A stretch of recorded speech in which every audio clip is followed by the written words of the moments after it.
that shit would hurt. It wouldn't feel good. It would hurt. And then okay, off topic.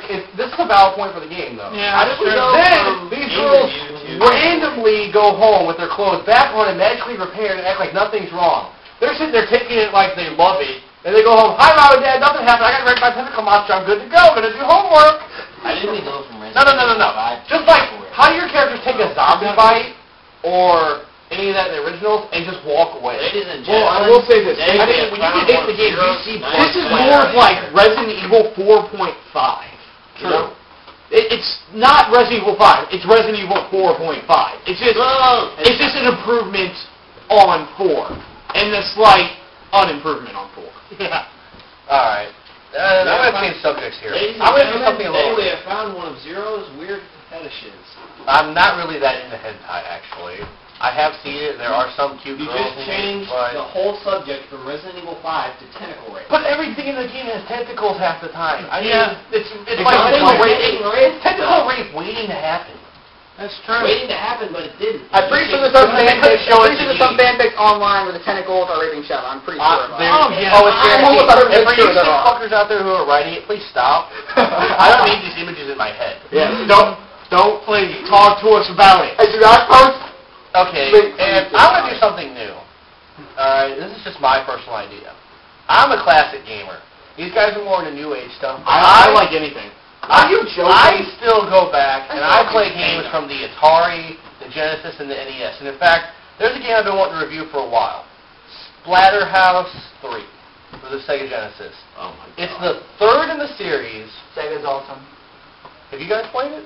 I've heard of it. You played it? I haven't played it. I don't but think you have. So only really Undead and I can speak about this, but Yeah, go ahead. for those of you who don't know about the series, it's about a man named Rick. And in the first game, he and his girlfriend Jennifer are walking a forest in their professor's house. And the professor's been dabbling in some dark shit, some dark magic here. And he ends up making creatures rise from the grave and from hell. And as a result, he needs a sacrifice, and he chooses Jennifer. So he invites Rick and Jennifer out and kidnaps Jennifer, and the creatures attack and kill Rick. Well, while he's laying on the ground dying, you know, his last breath, he sees something floating. And as he slips to unconsciousness, he sees a white mask. And it slips onto his face.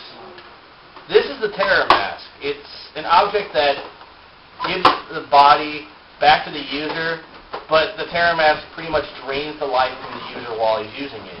But at the cost of your face being melded to the mask, I mean, I would say it's a pretty powerful item.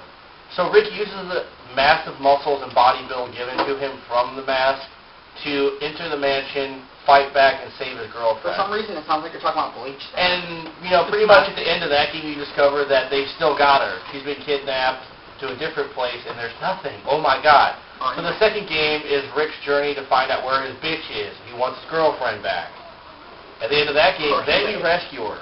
And then about 5 years down the line, Splatterhouse 3, which is what I wanted to talk about. It's probably the best looking but most difficult game in the series. If you had to do a learning curve of the 5 stages in the game, it probably goes from a 2 to a 3 to a 6 to an 8 to a 9.5.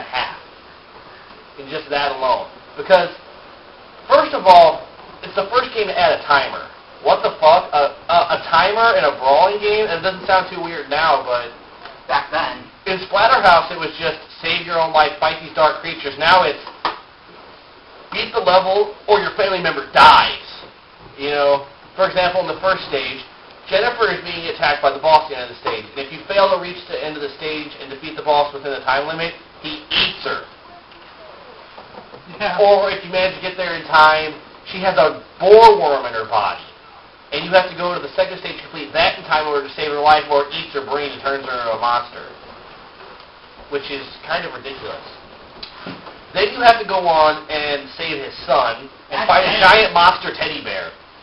What the fuck? Yeah. It's weird. Giant monster teddy When bear. you fight it, it attacks you like it flies around the room, and when you punch its head off, this giant worm head pops out of it, then it retreats back into the body, and then it rips the arms off of the teddy bear, and it starts walking around the room on these bloody muscle arms, and it slaps you and does massive damage. Yeah. But in this game, the Terror Mask gives Rick a new ability because he dodged to fight back because he wouldn't be able to fight these things alone. He can sacrifice even more of his body to the mask temporarily using power stones, which are found in the game, in order to get this hulked out, super powerful version. But the mask immediately goes from being on his face to coming all the way down to his neck right here.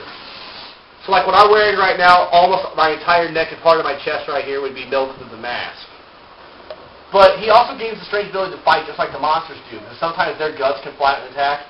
He can rip open his stomach and launch chunks of it at people to attack them. Huh? Yeah. Yeah, when he's transformed, Rick can go, "Huh!" and like chunks of his stomach will launch out like darts and knock in enemies and attack them. How does his stomach not completely destroy? The Terror Mask, it's explained in the new game. There's a new Splatterhouse coming out. And if you look at the game, one of these enemies really tears into Rick and messes up his arm. Question, is it like another cube? It's kind of like Wolverine's recovery. They tear into his arm so that you can see the bone. And then they show him stopping, and he looks at his arm, and the muscle starts to reform, layer by layer, and then the skin comes back, and his arm comes back to shape. Question, And then he's like ready to fight. Is the new one like a full-fledged game? 3D, yes. It's a remake of the original. Or is it like a downloadable content? No, it's a full-fledged game. It's a remake of the original. It's going to explain some more of the story that wasn't covered before. Can't wait. Yeah. And, I mean, as a classic game, I can only really give this out of 5 because there were so much limitations, but I give it a 5 out of 5 just because the storyline has 5 different endings, which is something that was really difficult to do for the time.